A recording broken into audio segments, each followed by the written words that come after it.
Treasure Island by Robert Louis Stevenson. Part 3. My Shore Adventure. Chapter 13. How My Shore Adventure Began. The appearance of the island when I came on deck next morning was altogether changed. Although the breeze had now utterly ceased, we had made a great deal of way during the night, and were now lying becalmed about half a mile to the southeast of the low eastern coast. Gray-colored woods covered a large part of the surface. This even tint was indeed broken up by streaks of yellow sandbrake in the lower lands, and by many tall trees of the pine family, outtopping the others, some singly, some in clumps, but the general coloring was uniform and sad. The hills ran up clear above the vegetation in spires of naked rock. All were strangely shaped, and the spyglass, which was by 300 or 400 feet the tallest on the island, was likewise the strangest in configuration, running up sheer from almost every side and then suddenly cut off at the top, like a pedestal to put a statue on. The Hispaniola was rolling scuppers under in the ocean swell. The booms were tearing at the blocks, the rudder was banging to and fro, and the whole ship creaking, groaning, and jumping like a manufactory. I had to cling tight to the backstay, and the world turned giddily before my eyes, for though I was a good enough sailor when there was way on, this standing still and being rolled about like a bottle was a thing I never learned to stand without a qualm or so, above all in the morning, on an empty stomach. Perhaps it was this. Perhaps it was the look of the island, with its gray, melancholy woods and wild stone spires, and the surf that we could both see and hear foaming and thundering on the steep beach. At least, although the sun shone bright and hot, and the shore birds were fishing and crying all around us, and you would have thought anyone would have been glad to get to land after being so long at sea, my heart sank, as the saying is, into my boots, and from the first look onward, I hated the very thought of Treasure Island. We had a dreary morning's work before us, for there was no sign of any wind, and the boats had to be got out and manned, and the ship warped 3 or 4 miles round the corner of the island and up the narrow passage to the haven behind Skeleton Island. I volunteered for one of the boats, where I had, of course, no business.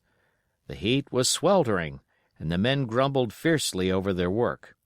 Anderson was in command of my boat, and instead of keeping the crew in order, he grumbled as loud as the worst. "Well," he said with an oath, "it's not forever." I thought this was a very bad sign, for up to that day the men had gone briskly and willingly about their business, but the very sight of the island had relaxed the cords of discipline. All the way in, Long John stood by the steersman and conned the ship. He knew the passage like the palm of his hand, and though the man in the chains got everywhere more water than was down in the chart, John never hesitated once. "There's a strong scour with the ebb," he said, "and this here passage has been dug out, in a manner of speaking, with a spade." We brought up just where the anchor was in the chart, about 1/3 of a mile from each shore, the mainland on one side and Skeleton Island on the other. The bottom was clean sand. The plunge of our anchor sent up clouds of birds wheeling and crying over the woods, but in less than a minute they were down again and all was once more silent. The place was entirely landlocked, buried in woods, the trees coming right down to high water mark, the shores mostly flat, and the hilltops standing round at a distance in a sort of amphitheater, one here, one there. 2 little rivers, or rather 2 swamps, emptied out into this pond, as you might call it, and the foliage round that part of the shore had a kind of poisonous brightness. From the ship we could see nothing of the house or stockade, for they were quite buried among trees, and if it had not been for the chart on the companion, we might have been the first that had ever anchored there since the island arose out of the seas. There was not a breath of air moving, nor a sound but that of the surf booming half a mile away along the beaches and against the rocks outside. A peculiar stagnant smell hung over the anchorage, a smell of sodden leaves and rotting tree trunks. I observed the doctor sniffing and sniffing, like someone tasting a bad egg.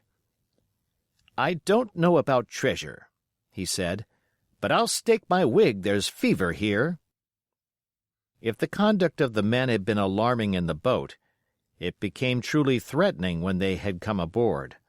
They lay about the deck growling together in talk. The slightest order was received with a black look and grudgingly and carelessly obeyed. Even the honest hands must have caught the infection, for there was not one man aboard to mend another. Mutiny, it was plain, hung over us like a thundercloud. And it was not only we of the cabin party who perceived the danger. Long John was hard at work going from group to group, spending himself in good advice, and as for example, no man could have shown a better. He fairly outstripped himself in willingness and civility. He was all smiles to everyone. If an order were given, John would be on his crutch in an instant, with the cheeriest "Aye, aye, sir," in the world. And when there was nothing else to do, he kept up one song after another, as if to conceal the discontent of the rest. Of all the gloomy features of that gloomy afternoon, this obvious anxiety on the part of Long John appeared the worst. We held a council in the cabin. "Sir," said the captain, "if I risk another order, the whole ship'll come about our ears by the run. You see, sir, here it is. I get a rough answer, do I not? Well, if I speak back, pikes will be going in 2 shakes. If I don't, Silver will see there's something under that, and the game's up. Now, we've only one man to rely on." "And who is that?" asked the squire. "Silver, sir," returned the captain. "He's as anxious as you and I to smother things up. This is a tiff. He'd soon talk 'em out of it if he had the chance. And what I propose to do is to give him the chance. Let's allow the men an afternoon ashore. If they all go, well, we'll fight the ship. If they none of them go, well then, we hold the cabin, and God defend the right. If some go, you mark my words, sir, Silver'll bring 'em aboard again as mild as lambs." It was so decided.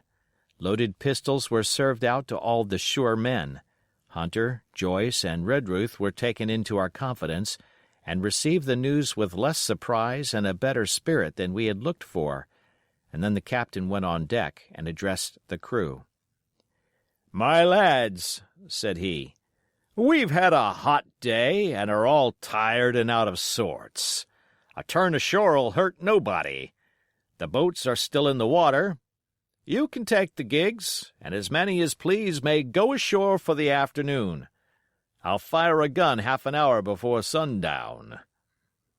I believe the silly fellows must have thought they would break their shins over treasure as soon as they were landed, for they all came out of their sulks in a moment and gave a cheer that started the echo in a far-away hill and sent the birds once more flying and squalling round the anchorage.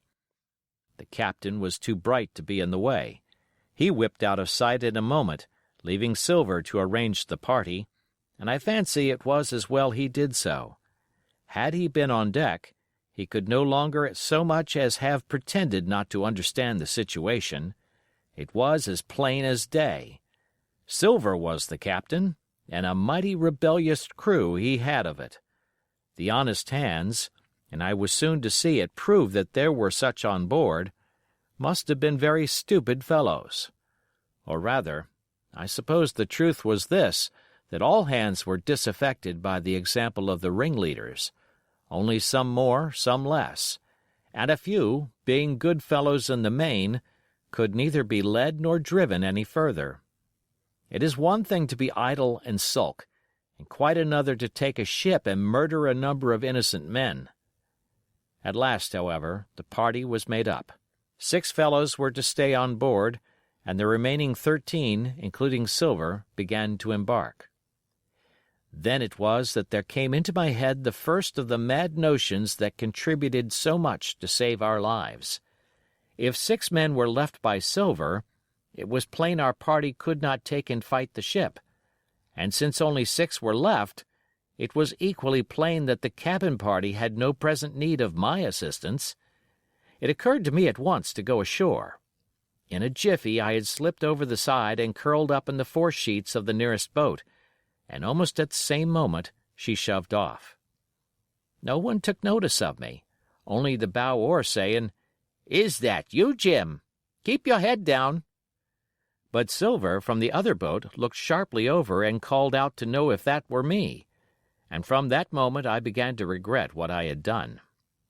The crews raced for the beach, but the boat I was in, having some start and being at once the lighter and the better manned, shot far ahead of her consort, and the bow had struck among the shoreside trees and I had caught a branch and swung myself out and plunged into the nearest thicket, while Silver and the rest were still 100 yards behind. "Jim! Jim!" I heard him shouting. But you may suppose I paid no heed. Jumping, ducking, and breaking through, I ran straight before my nose till I could run no longer. End of chapter.